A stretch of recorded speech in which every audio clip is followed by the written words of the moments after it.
Diamaguène koñ 5 maa ngi jiital ci nuyoo bi nag sama yaay Ajaratu Jaara Buso Ñing bu ñu mënee taxaw tey di wax ñu di ñu déglu dañ naan ko jërëjëf. maa ngi nuyu le DG Pape Siré Dia Ndey Daba nuyoo bi ci sa loxo laa koy teg di nuyu tonton El Hadj Mbaye di suñu secrétaire administratif ma jël nuyoo jigéen ñëpp jigéenu Diamaguène ñëpp ak ñi bokk ci ndam 2019 bi yëpp teg ko ci loxoom nuyu naa leen yéen ñëpp di nuyu Ta Mariam Diop Sylla keroog bi ma dajee waat ak moom di politique ba dajeek moom daa jël chaise jox ma bi ma toogee dama nuur ba sama bopp rekk a génn ma yuxu ma ne ko lii lan la mu ni ma yow sama doom nga mu ni ma dañ ne ma Mame Mbaye doomu Jaara dafa toog di jooy mu ni ma yow sa yaay dañ ko bëgg lool mu ni ma sa yaay dama ko bëgg lool te Mame Mbaye maak yow ñoo bokk terrain bi bu ragal te boobu ba tey loolu lay jëf ak man Ta Mariam jërëjëf.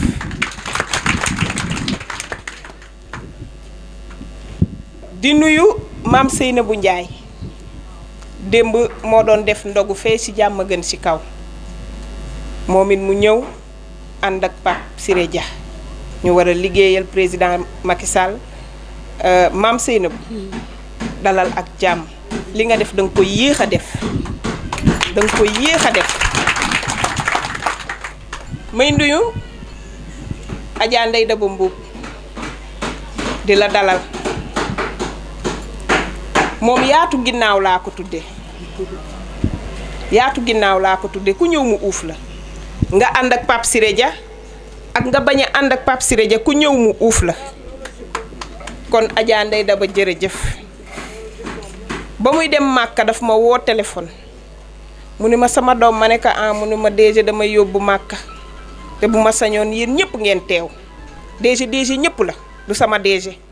ma ne ko dinaa teew ñu ñëw tàggatoo ak yépp mu dem ci jàmm ñëw ci jàmm yàlla na nga delloo ba sa xol sedd ba nga doyal. Lamine Gaye dama lay wax jërëjëf di la dalal Diamaguène yow ak Pape Sarr dama leen di wax jërëjëf di leen dalal Diamaguène xam ngeen lu tax coow li bëri na torop wax ji bëri na torop jëf ji bëri na torop mus ngeen a dégg ñu ni waa Kër Siré Dia ngay xeex seen biir duñu xeex duñu xuloo ku ànd ak ñoom dañu lay wutal barrière ëmb la téye la kon tey dinañ ñimee ànd ak DG Pape Siré Dia ndax gis neen ni ngeen doxal. dama ci dolli mësu leen ñu dóor mësu leen ñu saaga mësu leen ñu yóbbante xas mësu leen ñu mbëkk waaju leen nit toj suñu R4 te dig nañ ñu ko fii ci ñoo xam ne ñoo ànd di dox di daw ci Macky Sall kon yéen jërëjëf. sama jigéen yi ma àndal ku xool tànt bi xam ne boroomi musóor kese la kon yéenay fal te yéenay folli may waxaat nañu jëli carte yi te ñëw taxaw Siré Dia mii ñuy àndal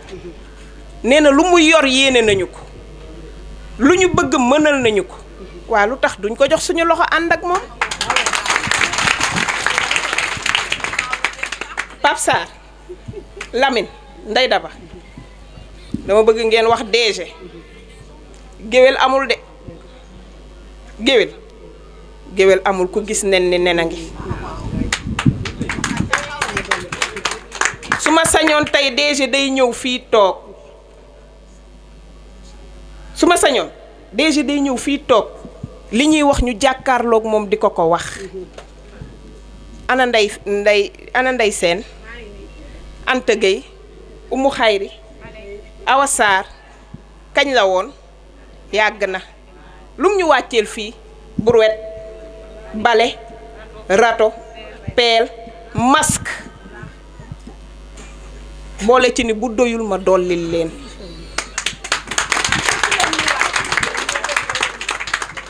kon Adja Daba loolu yàgg na de suñu digganteeg DG ku ko nar a yàq yàlla boo ko fekkee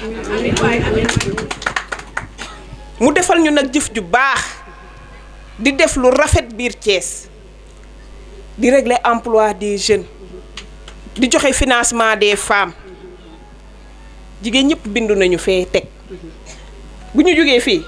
nañu indil suñu financement ñu financer jigéen ñi ñëpp dem liggéey inshallah Adja Daba duma taay ci di ko wax de ñun ñoo ànd ak Pape Siré Dia falaat Macky Sall premier tour xam nga fu ma ko teg dama bëgg a wax la fi ma ko teg 2017 dañoo xeex ba gagné école Diamaguène bii muy suñu centre de vote ñu def différence su 25 voix am na ñu ko xeebal nag waaye ñun xeebuñu ko ku ne di fëgg sa dënn ni mën a ñu def discipline de parti rek rangé wu toog ñu def discipline de parti ñu rangé wu toog ba ñu demee ba gisuñu lu ñu xam dañoo toog ñoo ngi nii dem bañ ñëwee réunion dañoo taxaw man leen dama leen a namoon ndax gëj nañoo daje la ko waraloon mooy xamuñu woon fu ñu jëm xamuñu fu ñuy teg suñ tànk ak ku ñuy waxal xëñ na wax ji nag di dem ba DG jot ci mu woo ma ni ma déedéet du ngeen toog ma ne ko dañuy toog kuy ndamoo centre ni maa ko gañe na nga dem liggéeyal ko sa bopp jërëjëf sax doo ko dégg DG ni ma buñ ko defee mu ñaaw Macky Sall la ñuy liggéeyal te ñun ñëpp ñoo bokk APR dama ne du ma yem Diamaguène du ma yem Diamaguène lu ñu gañe woon dinañ ko maintenir téye ko yokk ko fu ñu gañewul woon dinañ fa dugg dolli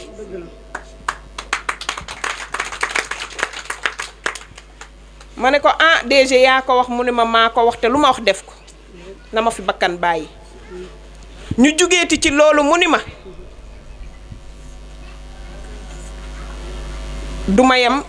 commune est la dëkk bu ko neexoon liggéeyal commune est mbaa mu yem Iba Katiba mbaa PDF mbaa mu yem casino mbaa mu yem Balabe centre de formation defu ko fépp la jëm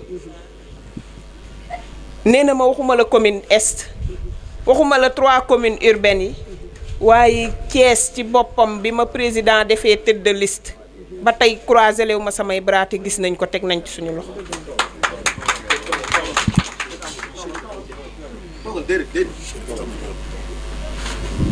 ñu dalal leen ak jàmm ñu toog mu ni ma maam loo def ci korite gi ci koor gi moom Siré Dia ma ne ko dara mu ni ma wooteel joxeel sa suukaru koor maa ngi fi yëkkati nag lu takku yëkkati suukar su bari ñëw ni ma yóbbulal jigéen ñi na jigéen ñëpp kontaan ne leen jërëjëf Siré Dia Adja Ndeye Daba Pape Sarr Lamine neel DG ragaluñu li ñuy def buñ ko ragaloon keroog biñ toogee ak président Macky Sall lañ ko wax duñ ko wax li ñuy def sur le terrain dinañu ànd ak moom te dina xam ne ragaluñu ñun président rek a ñu ñor booy wër ñu gore seetal jigéen ñi ànd ak Macky Sall ba ñu jàppee ba tey ñoo ngi nii kenn bàyyiwul jeunes yi nag ñoo ngi fi am seeni diplôme toog di xaar wax nga ko léegi neel nag DG Diamaguène gii Diamaguènam la ñun ñi ñoo ko fi nekkal maak sama rakk maam Seynabou Ndiaye te dinañ ko wan ne am na fi jigéen ñu mën fukki góor je pèse bien mes mots jigéen yu mën fukki góor te dinañ ko wan bu ma paree nag ci DG damay ñëwaat tuuti ci ñu fi jóge Seynabou Ndiéguène 2011 ba tey ñu ngi ànd di daw ci ginnaaw Macky Sall mu yaatu lool ci parti bi yamu ceeg xol kenn keroog ka mu gën a joteel ba nga koy merle keroog kooku la gën a mën a ñëw lëng raayal nga ni kii dafa dof kii du nit yàllaa ko bindee noonu. Maodo Malick sama xarit la dañu bokkoon nekk ci Macky 2012 mu dem ba bis mu ñëw fekk ma fii ni ma mambay ma ne ko mu ni ma jàppewuma la politique sama rakk nga depuis booba lu may def wax ko ci lu may dugg wax ko ci lu mu xam wax ma lu may def moo ciy jiitu ma di leen di remercier bu baax. DG Pape Siré Dia nag yàllaa ko teg fii ci suñu kanam mu war a diriger nag APRu Thiès bii man yamuma ci APR de Benno Bokk Yaakaar laay wax waa AFP ngi nii toog ma di leen joxaale seen wàccuwaay di leen nuyu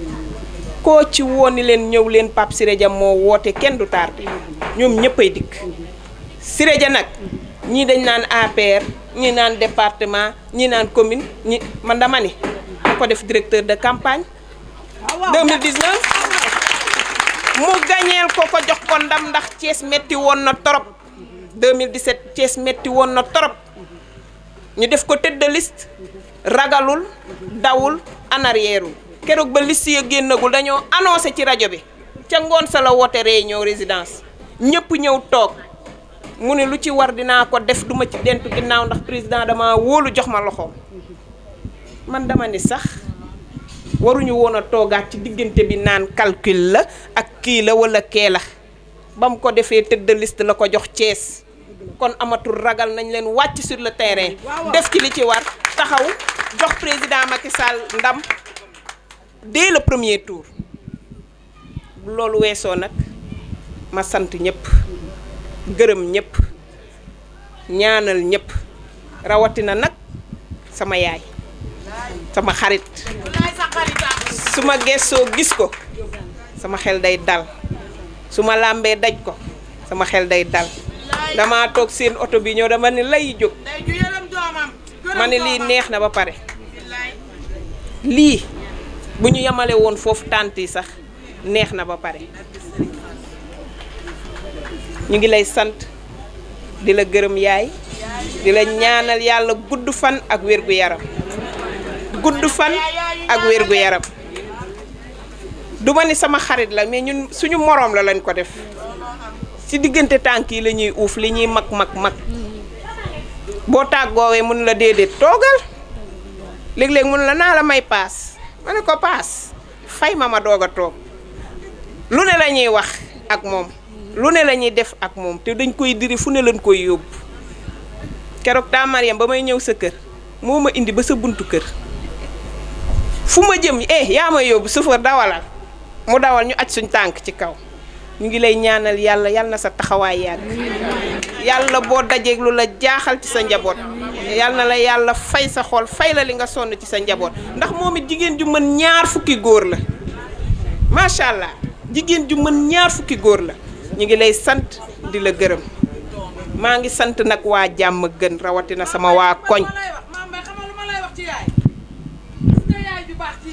moo jur doom bu baax billaahi gis nga boo taxawee ci milieu wax fa sa yaay taxaw sa yaay ko liggéey sa kër baay kon mbooloo mi tubaarkal la wuy si la doom ju baax day am yaay ju baax ndax sa yaay mooy la wutal baay bu baax nga am yaay ju baax jërëjëf kon ñun géwal dañuy daa su naan bu kenn jaaxal bu kenn rek day baax mooy jur doom bu baax jërëjëf ma santati nag jigéenu jàmm gën awma seen fay guddi bëccëg teel yéex naaj ak yëpp waa bokk jom maa ngi leen di sant di leen gërëm di teg seen loxo seen nuyoo nag di ko teg ci loxo Fatou si soxo Fatou sama xarit la maa ko bëgg ci sama xol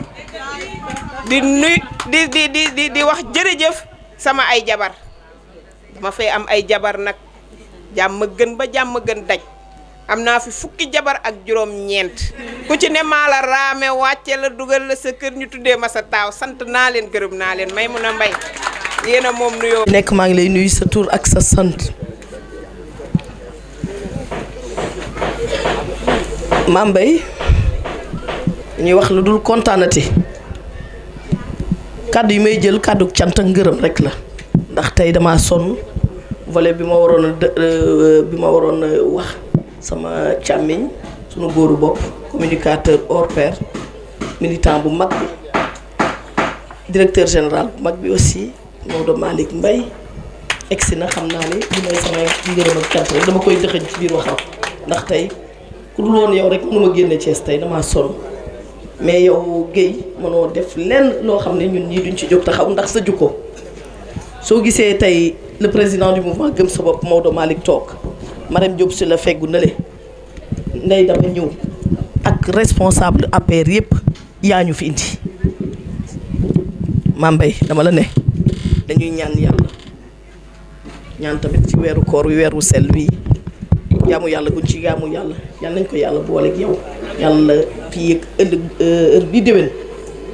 yàlla jox lay ndombay tànk yu tawe ndax li ngay def su dee dañuy seede rek te yàlla tax ñeewul ku yor ndombay tànk suukaru koor yi tey Pape Siré Dia dala cee fekk yi mais yaa ngi ci woon appui tabaski ji yaa ngi ci woon kazalika tamxarit booba ba léegi yaa ngi ci depuis 2012 laa la xam nga nekk si Macky 2012 xaddi woo benn yoon femme de modèle d'engagement nga ñun xam nañu lan la bés bu nekk da ngay loué taxi fii di dem Médina National te lu ñu sóob rek yaa ñu ko dëbbale Mbaye Guèye ñu ngi lay sant ji la gërëm monsieur Sarr Ndeye Daba Lamine ne leen jigéen Pape Siré Dia le DG de la Poste ne leen ko li mu defal Mame Mbaye jigéenu Thiès yëpp la ko defal ndax jigéenu Thiès yëpp bàyyi nañ ko xol nawloo nañ ko Siré Dia nag di ñu naan guléet ñun jigéenu Thiès bis bu nekk mu fekk suñu lu ñu bu baax lu ñu sumb moo ci gën ne ko ñu ngi koy sant ñu ngi koy gërëm donc monsieur le directeur général Maodo Malick damaa xaw a sonn nag tey te comité scientifique yi grande nuit de gala bii ñuy organiser le 30 prochain comité scientifique bi ñu ngi ñuy xaar député Mbour yi ak waa au conseil yëpp yu Tivaouane ñi nga au niveau du siège de l'APR man ni Mame Mbaye mënul def dara te man Seydou bu jóg du ma ñëw dëbbale ko moo taxoon man ni naa ñëw suñu kàddu nag Maodo man sama kàddu jox naa la ko Mbaye donc xam naa sa xarañ xam naa sa engagement xam naa li ngay daj donc Maodo ñu ngi lay ñaanal yàlla tamit ndax nag Maodo Thiès gi ñëpp d'accord nañ ci nag Maodo fu nekk lu président Macky soo yaa ci gën damay seede rek te yàlla tax lu ci am yaa ci gën say jigéen na ci gën Maodo yàlla na la yàlla sàmm yàlla na la yàlla dooleel si barke Nabi Moustapha nit ku baax ñun wéetuñu benn yoon man parfois dama naan gëm sa bopp ndax mouvement la wala parti bi la wéetuñu benn yoon ndax yow lu ñu simb rek jigéenu Sénégal fu ñu manti nekk yaa ci gën Mbaye yàlla la yàlla sàmm yàlla la yàlla gën a dooleel yàlla la yàlla gën a jox nombay tànk ba tax foofu fépp yaa nga fa te sama wax ji saa yi bu ñu ko yëkkatee Maodo dina ma am fukk yu ma feelu ci wet gi jërëjëf Mbaye ñu ngi lay sant ñu ngi lay gërëm tey nag mënuma politique damaa xaw a sonn sama kàddu maa ngi la koy jox Mbaye allahumma salli ala Seydina Muhammad comme ñu ko Seydou bu waxee muy bu baax muy boo xam ne day wax dëgg yàlla ñun jigéen ñi lu ñu xew mu ñëw def ci dooleem mu ñëw jëmbal ñu Maodo gërëm nañu la sant nañu la merci beaucoup di gërëm DG de la Poste monsieur Siré Dia vraiment muy jàppale nag muy jàppale ñi ci commune bi di jàppale ndaxte lii mu defal Mame Mbaye sama doom defal na ko keneen ak keneen lépp nag ci ndax jàppale président Macky Sall ndaxte kat ñun ñëpp président Macky Sall moo ñu ñor moom la ñu bëgg a joxaat deuxième mandat ca premier tour. ñun ñëpp toogatuñu nelawatuñu ñu ngi ci terrain bi di liggéey may gërëm nag sama doom Mame Mbaye anam tey maam gërëmewuma la ndax affaire politique ndax dama di sa yaay man ak maam dama ko boot ndax ñoo bokkoon dëkk R100 suñuy kër ak seen kër jàkkaarloo yaayam bu sa ñing di sama mag anamu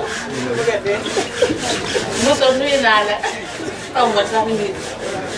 yaayam di woon suñu idole yaayam di woon suñu référence mu am lu bari lu mu joué ci R100 ci Thiès Est mu nekk institutrice xale yu bari R100 moo leen jàngal moo leen suivre defal leen formation Bousso gërëm nañ la sant nañ la parce que R100 bi dëkk ba am na ñu mu meloon suñu mësaan a dem suñu ASC suy football ñu dem dañ ñuy yuuxoo naan ñu maintenant ni ñëw nañu parce que ña fa jàngoon bari wuñu ñuy nekk di fa xeex ak di ko xuloo sama genre yi bënn seeni bët di jooy loolu yi da nga bokk ci ñi ko jëlee R100 encadré xale jigéen yi formé leen kon boog Mame Mbaye man dama mën a wax si moom nii rek la mën a mel su meloon neneen ñu laaj ko ko maam gën a la góorgóorlu parce que sa yaay nee naa la référence man moo doon sama idole rafetoon lool macha allah suñu buntu kër laa doon toog di xaar pour bu sa sañ sa génn ma xool ko kontaan naa donc lii nga mën a mel sa yaay am na fulla am na fayda baax na am na yërmande donc maam Seynabou wax na ko léegi ni ngay doxe ci parti bi ak ni nga ciy waxe am nga classe am nga personnalité dëggu nga doo fen te it doo triant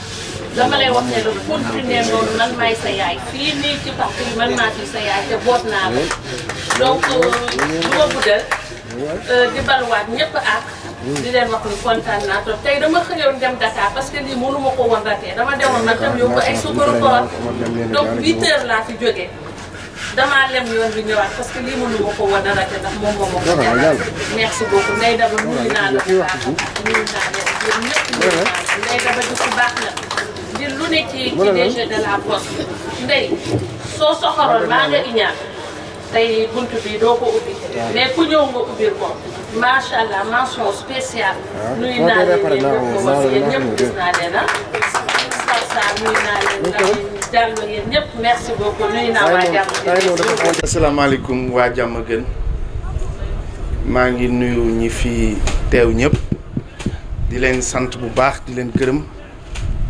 di leen balu ak di leen bal ak ci koor gi di nuyu.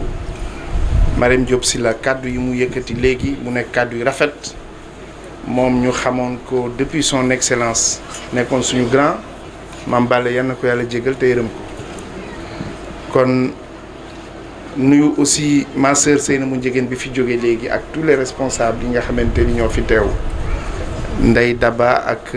Lamine ak mon jeune frère Pape Sarr ñi fi représenté le directeur général de la Poste notre grand frère Siré Dia may bëgg rek wax ni Mame Mbaye démb sama collaboratrices yi ak collaborateurs yi ci suba sax laa leen informé léegi nii matul 1 heure de temps dama amoon rendez-vous ak suma imaamu koñ yi dama ko mujj dog ñëw pour wax la ni que bi may jot message bi guddi na mais nit boo xamul boo nee xaw ma ni nga koy def ni mu la def moo tax Mame Mbaye Guèye man dañu xamante mais damay wax ni àdduna doxalin dafa war a bàyyi nit daf ko war a bàyyi xel parce que Mame Mbaye bi ñu xamante bi ñu ràññantee nii comme li Seynabou wax ci Macky 2012 la mais comme man damay wax ni ubbeeku naa ci ñëpp xaritoog naa ñëpp mais man relation damay bàyyi rek ba yàlla dogal ko mais Mame Mbaye bi ñu demee ba gindikonte ci laa xam ni ndekete moom depuis mu nekk étudiante mi ngi may bàyyi xel c'est-à-dire daf ma doon wax acte yi nga xamante ni jour bi nga ñëwee tel fekk fa étudiante yi ànd ak ñoom wala nga fekk fa étudiants yi dimbali leen des choses yi nga xamante ni je me suis dit bon ñun ñi nekk ci langue politique nañ def ndànk parce que xam nga nit ñi aussi kenn moomu leen nit ñi da yor seen bët yor seen xel di xalaat te yàlla mi bind nit ñi sax bu wàccoon bu nuyoo ñenn ñi nañ ko ni ñun de jàpp nañ ni nii nga doxale ci nii ak nii bu doon suñu sago di nga ko changé mais nag comme moom gisuñu ko moo ñu bind te dañ ñu ni topp leen ko te bu leen ci wax moo tax ñu topp ko rek mais pour vous dire que ni li may wax foofu mooy ñun ci wàllu politique ku ci dugg daal bu yóbboo nga bàyyi sa nga xel bu baax du ma ñëw Diamaguène nag te du ma nuyu mon jeune frère le vice-président Abdou Mbow di ko sargal mais damay wax ni globalement ñun ñi nga xamante ni ñoo nekk ci wàllu politique lu ñu gën a bàyyi xel askan wi doyul dama wax ni Diamaguène li ngeen am dafa bari parce que bu ngeen amee ñi nga xamante ni bu ñu nuyoo président mu xam leen loolu doy na parce que man dama wax ni Thiès kenn dootuma déggati et je pense que maa ngi koy sàmm këru leader bu ne mën naa fa dugg heure dugg añ ma fekk la fak ma ñàkk la fekk loolu nag damay wax ni dinaa reyante ba kenn bañ ma ko yàqal te dinaa ñaan aussi yàlla mu sàmmal ma ko donc damay wax ni rek nañu rafetal parce que rafetal dafa am solo parce que ëllëg moo tax parce que ñi àndul woon tey dañuy ànd ëllëg dama mon grand frère parce que man Siré Dia noonu laa ko jàppe pour ma noppalu dama ni Siré mag la suñu grand frère la mi ñuy gunge dañ koy ñaanal yàlla gudd fan ak wér ñaanal ko ñëpp mais ku mag bu fi nekkee da nga koy jox ciru mag c'est-à-dire boo bëggee noppalu boo ko joxee ciru mag nag mag da nga koy dogal camisolu ngant c'est-à-dire que boo ko gisee nga xam ni gis nga ko boo ko gisul nga rafetal nga ni li tax gisuma ko daal dafa am ngant rek mais yéenam xam nañ ko d'autant plus que dama koy wax très souvent man nit bu nit ñi muccee ci sa làmmiñ rek maanaam doo dégg ñu ne wax nga lu ñaaw donc ñun loolu la ñu gën a jàpp ci moom man Siré du ma taxaw di wax ay teraanga yu muy defal parce que man ak moom seq ñu joxe ak mu may jox donc man ci jikko rek laa ko mën a seedeel c'est-à-dire je suis jamais allé à son bureau musuma ko poser cas li nga xamante ni def na ko mooy ñaar jëlal ma nit mu liggéey ci li nga xamante ni moom moo dem ba seet ko ni ma dinaa la ko defal loolu mbaax weesuwu ko beneen bi mooy jikko mooy nit ku dal loolu dafa am solo je pense que élément déterminant yooyu nag buñ ko waxee ci moom mooy di ko ñaax aussi mu gën a bàyyiwante xel rek ñi nga xamante ni ñoo bokk langue gi di rafetal di bàyyiwante xel bu baax daf ci am solo leneen li nga xamante ni aussi bëgg nañ ko mooy ñun ñi nga xamante ni ñoo ànd ci wàllu parce que ñaar moo am soit li ñu nekk dëgg la ñu gëm ko di ci dem wala ñuy naxante parce que nombre de nit yi taxaw ni ñi ngi jàppale Macky Sall biir Thiès Abdoulaye Wade ba léegi mosu fee am donc bu fekkente ni jusqu'à présent victoire ñëwagul ñun dañu war a poser question ku ci nekk nag ni lan moo tax nag da ngay wax wayu Youssou Ndour ba bu ma demee bay mere sama bopp rek laay mere li koy indi mooy ku ci nekk Siré Dia day poser question boppam mu ne mais man sama démarche lan moo ci dul yoon loolu nag booy poser question boobu da ngay dugg sa ruq mën a kan nga ni man li may def yonent bi sallallahu alayhi wasallam sax da daan def muy manqué donc man sama jëf am na lu ci manqué man ma poser question boobu Abdou Mbow poser ko Mame Mbaye poser ku nekk poser ko bu ñu ko poser l'ensemble des réponses yi ñuy apporter mooy tax ñu mën a àndandoo mën a rafalante en tout cas Mame Mbaye ñu ngi lay encourager bu baax ci initiative bi parce que damay wax ni bon nit du suma yaay yaa na ko yàlla yërëm daf doon wax ni nit du ne lu ma mën def ko parce que mën ko def ko amoo benn mérite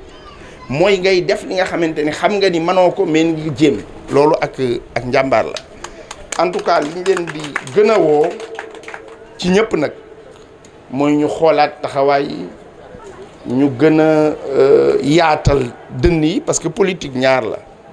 politique dënn la ak xol dënn mooy ci kanam boo yaatalee sa dënn dina bari ñu ñëw ci yow boo yaatalee sa ginnaaw di nga bari ñoo boot mais politique ku ci dugg kooku nag c'est valable pour ñëpp yaataloo sa xol yaataloo sa dënn doo am ci kanam kenn parce que yaataloo sa xol doo am ci ginnaaw kenn parce que yaataloo sa ginnaaw doo mën a boot kenn leneen élément bi mooy aussi ñu bañ a rappeler ñu gëm ni que c'est une élection présidentielle élection yi ñu jëm du élection locale du élection wu kan moo ëpp nit Thiès élection wu ñi ànd ak Macky Sall ñaata la ñu Thiès donc loolu nag approche la laaj waxtaan la laaj man li may wax di ko répéter mooy Benno Bokk Yaakaar commune bi war nañu wut benn siège fonctionnel bi nga xamante ni ku ñëw ñun ku ci soxla ñun ñëpp fa ngay dem ku am information wala leen nga dem déposer ko foofu maintenant man damay wax ni pour kiy jiite man mu leer bëgguma jiite dara bañuma tamit kenn jiite mais il faut mu am ko jiite léegi nag kiy jiite aussi kenn duñ ko imposer ñun ñooy tànn ba wax ni diw mii parce que man bu ma nee Mame Mbaye la kii ni Mame Mbaye la ñëpp ni Mame Mbaye la mais day nekk Mame Mbaye mais loolu kenn du ko imposer dans la démarche en tout cas ñi ngi leen di encourager bu baax madame Diop vraiment une fois encore maa ngi lay remercier bu baax ci sa kàddu yi nga wax mu nekk kàddu yu rafet yu am solo di sant ñi nga xamante ni ñi ngi soog a yegg si la délégation qui vient d'arriver qui vous accompagne. Ah, c'est la délégation de l'AFP di leen remercier bu baax di terminer rek di wax ni en tout cas li ñu bëgg mooy li ñu yàlla defaloon ci législative yi nga xamante ni la tête de liste c'était le directeur général de la poste mais li may wax la victoire ñëpp ci jàpp c'est-à-dire victoire il faut ñu comprendre que victoire même bu fekkente ni dañu naan kenn jiite gagné parce que bu ñu gagné aussi kenn bu jiitee gagné jig nañu sax pour ñu gagné parce que phénomène yooyu yëpp dafa am en Afrique phénomène yu jig dafa am diw moo jiite gagné nañu xam nga njiglaay la mais je veux dire il faut ku nekk xam ni que ku nekk da nga war a dolli sa taxawaay et puis ñu xam ni que mënuñu sax imaginer parce que président Macky Sall Afrique tubaab yeeg ñëpp imaginer wuñu mu perte élection yi c'est-à-dire Macky Sall ku nekk kay danaan man lan laay fexe ba bu gañee mu gis ni am naa ci cër bi nga xamante ni cër bu rafet la bu ma ci daw donc kooku nag buñ ci jëmee ku ci nekk war nga ci sa def sa kéemtalaayal kàttan damay wax ni ñun fi may terminer ci ñun ñiy ndaw réélection Macky Sall responsabilité de génération la c'est-à-dire ñun bu Macky Sall gagné mooy dine que ëllëg Thiès man Pape Sarr ñun ñii ñoo koy jiite ak ñeneen ñi mais par extraordinaire man mardi taliman subhaana bu fekkonte ni dem nañ leneen am mag ñi ñooy dellu si waat c'est-à-dire Macky Sall bu gagné dafa am ñu muy yóbbu à la retraite arrangé ñu ñun moo tax ñun ci gëm sa bopp dañ naan la réélection de Macky Sall c'est une responsabilité générationnelle mais bu leneen amoon mardi tali la muy indi mooy ñeneen ñi ñëwaat indiwaat leneen doxalewaat neneen donc te tey dafa baax tey Pape ñii yéen a ngi topp Siré Dia mais day baax en part de 2019 yéen ngeen nekk ci kanam nekk nag des leaders parfaits parce que xam ngeen terrain bi ba pare donc je pense que Mambay occasion boobu daal la ñu amoon Diop di la gërëm bu baax parce que dama wax ni Diop yow xaaroo ba il faut gars yi xam quoi c'est-à-dire que tu n'es pas un communicateur bu ñëw pouvoir bi am nga bokk ci en 2012 bi ñëpp di ku nekk di féete da nga teel a féete donc loo ci dem ah luñ ci dem am na ci cër bi nga xamante ni dinañ la ko delloo mu nekk sa cëru bopp Seynabou comme elle l'a dit loolu moo ñu boole yàgg na Macky 2012 la woon ñu ñëw ànd bu rafet mu nekk une femme très engagée très généreuse donc je pense que man loolu laa leen di wax di leen wax daal nañu rafetal diggante yi nañ ko sàmm nañu fexe ba nga xamante ni suñu diggante yi gën a ratax man nag dama wax ni une fois encore awma frontière ci kenn awma frontière ci fenn yéen ñi ngi teewal DG Siré nuy leen ma ko quand il est bi mu pour vous dire le rapport qu'on a bi mu ñëwul sama meeting dama ko woo téléphone mu may expliquer man ko non dama lay jox carton rouge ñu waxtaan kaf parce que dama jàpp ni bu teewul rek pour man nekku fi mu ne man maa ne woon sa yëf kenn du ma ci teewal man maay teew ma def tout pour ñëw mënuma teew mais xam nga bu ma waxtaanu la woon man noonu ruumandaat day ñëw jaar ci suuf ni Siré Dia day dafa bëggoon ni ñëw mais ñëwul xaw ma yooyu nañ ko éviter en tout cas di sant ñëpp di gërëm ñëpp di excuser wu nag vraiment parce que dañu am leneen lu ñuy dem nii mais Pape ñi ngi leen di encourager en tout cas continuer à aider le DG yàlla def jàmm ñi ngi sant. xoolul dara gisul dara benn responsable fekkuñ ci nag muy daw suba ak ngoon di jël xaalisam te yéen jigéen ñi toog mën ngeen ñoo seede di jël xaalisam di ko ci def ndax lan bëgg xanaa jàmm gën gi mu bëgg ak fu mu jógee ñu topp ci di daw tey jii ba mu ñëw rallier APR taxul mu xaddi taxul mu découragé gëm li mu gëm mooy lan ànd ak président de la république jàppale ko ñu falaat ko 2019 premier tour te yàlla na ko yàlla nangul ci barke weer bu sell bi ñu nekk dama naan ko maama ko bul découragé ndax teen moom ku ci yàgg di joow ku ne baag dina la ci ku yàgg ci teen ku ne rek baag dina la ci fekk ñuy gërëm suñu yaay jee nga xamante ni moom mooy suñu militante numéro 1 lu ñu xewle suba ba ngoon mu ngi ñëw toog teew la ñu ma nekk nag adjointam daaw heure bii kenn fekkuñu fi ci ay responsable ñuy daw suba ak ngoon xanaa Cheikh Kanté moo ñu jàppale daaw ci suukaru koor ren nag ñu ñëw te taxul ba léegi sax ñu découragé parce que ñun dañ ne APR benn la amul responsable bii amul responsable bee parce que lépp ñun ñoo ko bokk mooy lan président de la république monsieur Siré Dia nag moom moo ñu fi fekk te nit ki nag ki la fekk ak ki la defal foo toog danga koy wax ndax lu baax ku la ko defal boo ko waxul buy lim ay noonam na la si boole jàmm gën yaatu na def nañ fi meeting fii ñëpp gis mais xoolal fii benn responsable bu dëkk Thiès tey jii ñun ñu ngi ci ginnaaw monsieur Siré Dia fas yéene àndandoog moom ñu àndaat fal président de la république 2019 premier tour Mame Mbaye nag ànd ngeen nag ku am jom ku bëgg liggéey ku sincère ku gëm li muy def te ñii mu dëkkal mën nañ koo seede xoolul dara ngir dara dañoo bëgg nag ngeen jàppale ko ñun ñu ngi ci ginnaawam te nag bala ngeen a xam ne ñu ngi ci ginnaaw ñun responsable yi topp ci ginnaawam bu ñu paree dama bëgg ngeen wax DG mu fekk ma R100 ñu wan leen Mame Mbaye lan la am nañu fekk si R100 man maa nekk R100 man maay adjointam nañu fekk si R100 amam nekkul jàmm gën donc xëy na jàmm gën la dëkk mais Mame Mbaye Thiès gépp ñoo ko bëgg mën naa ne sax Sénégal laay wax ni ñoo ko bëgg ndax fidèle na sincère na te li muy def da koo gëm te bu fekkee xol dong la yàlla di fay ñooñu fi ak déwén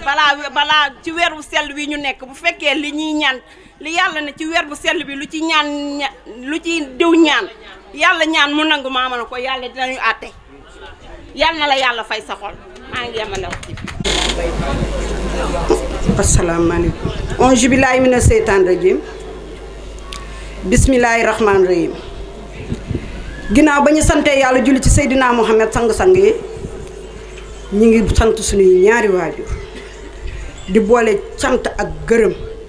ak wàccuwaay ñiñ fi fekk di leen yónnee nuyoo directeur général de la poste l'incontournable l'infatigable man dama ko daan wax le capitaine de l'APR mais maintenant il est le général de l'APR Pape Siré Dia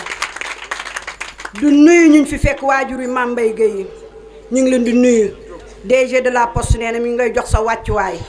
du nuyu délégation bii ma àndal tey di ci jiitee sama sœur Marème Diop Sylla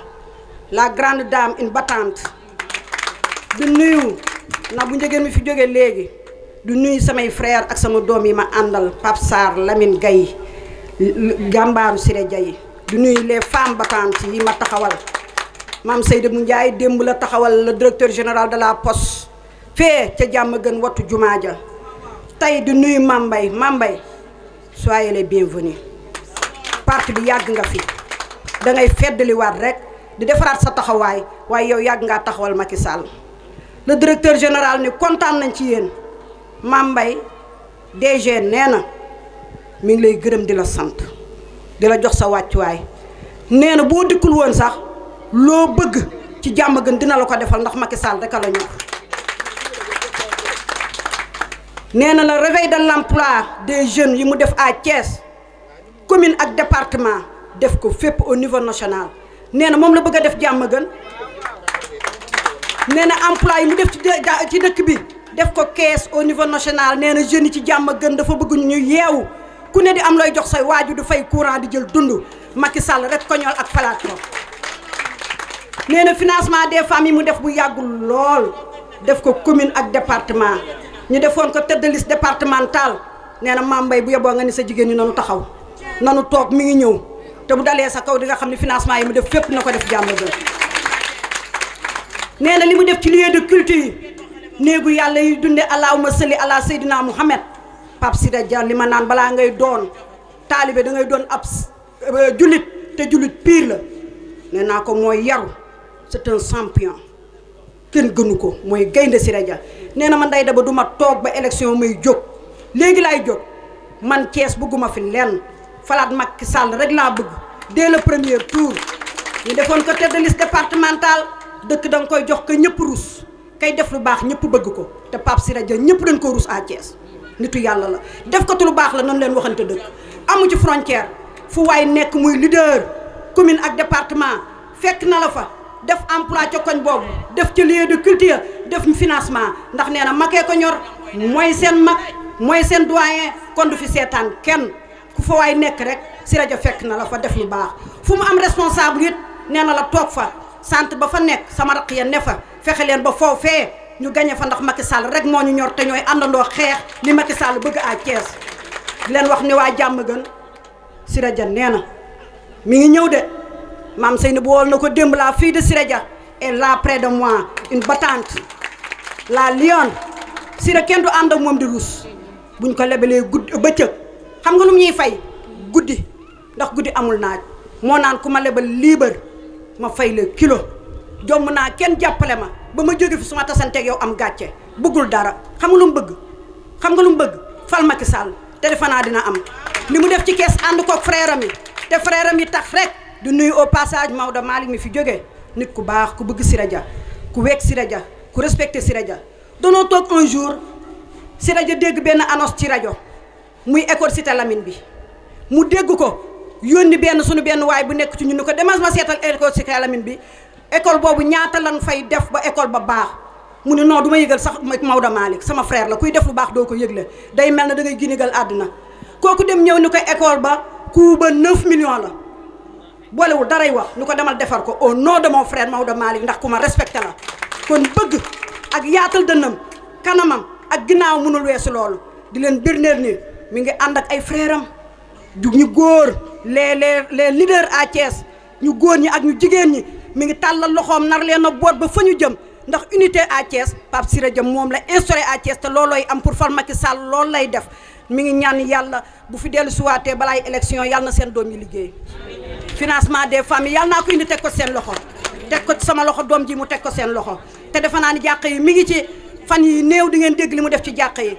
na ngeen jëli nag seen carte d'identité kuy dem guerre da ngay am gaanuwaay suñ carte électorale yi mooy suñu xeex di fecc di way di bëre di daan ba élection jotee ku ne toog sa kër du yoon Pape Siré Dia nee na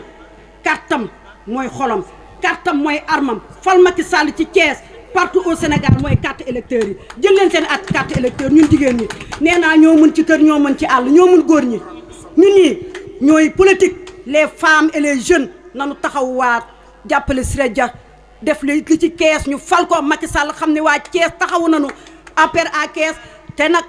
opposition bi la ñu bëgg a dàq génn na sax ma nga yoonu Tamba di dem dootul gestu nan ko dàq ba mu génn Pape Siré Dia na taxaw bu opposition dootul am Thiès ak ay frère am allahumma salli ala Seydina Mohamed merci beaucoup. ñu ngi nuyu ñi ñu fi fekk ñëpp ci turu directeur général Pape Siré Dia bi nga xam ne kenn dootu ko présenté fii ci Thiès jiital ci nuyoo bi la lionne ou la battante Mame Mbaye Guèye bi nga xam ne moom it kenn dootu ko présenté fii ci Thiès buñ ca jógee nuyu sunu yaay jële di dem muy Marème Diop Sylla bi nga xam ne kenn la moom it ci directeur général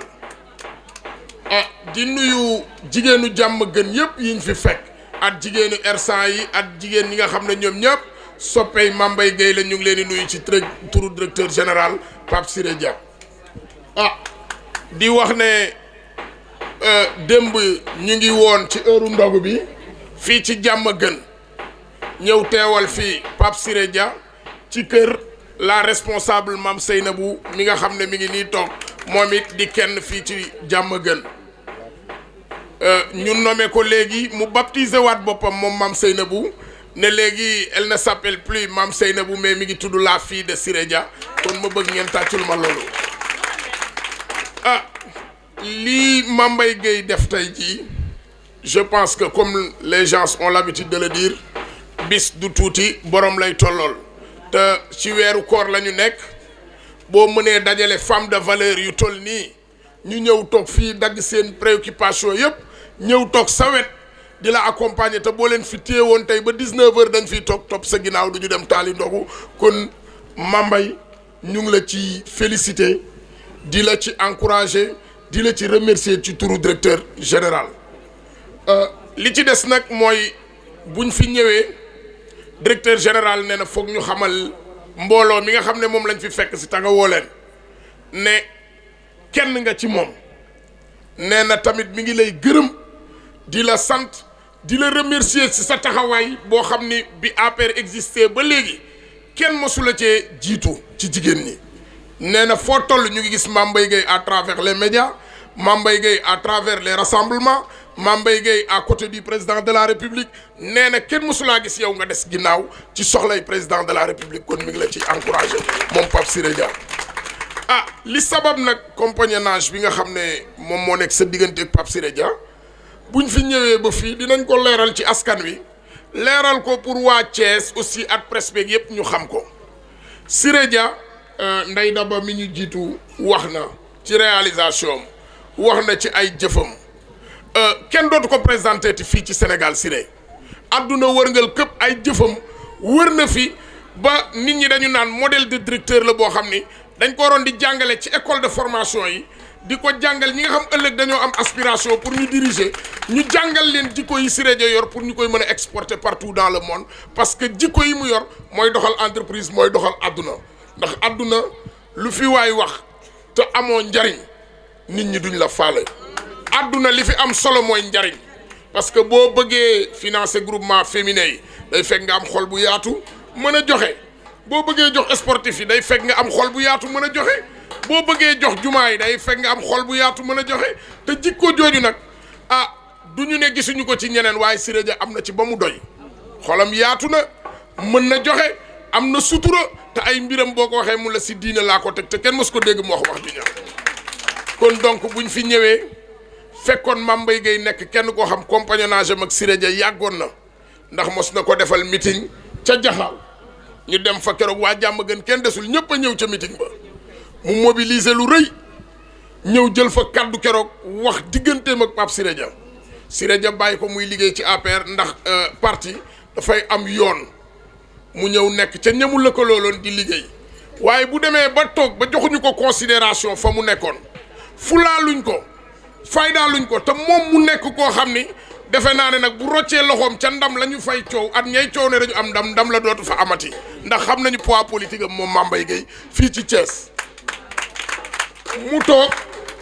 ne day toog defaat une mûre réflexion Siré Dia ku ko xam-xam ne saa yu xëyee le matin soxlay président le soir soxlay président guddi soxlay président bu ñu wootee rassemblement mobilisation moo ci mën ci àdduna bi il est le meilleur sur le plan de la mobilisation pour répondre à l'aspiration du président de la République Siré Dia moo ci mën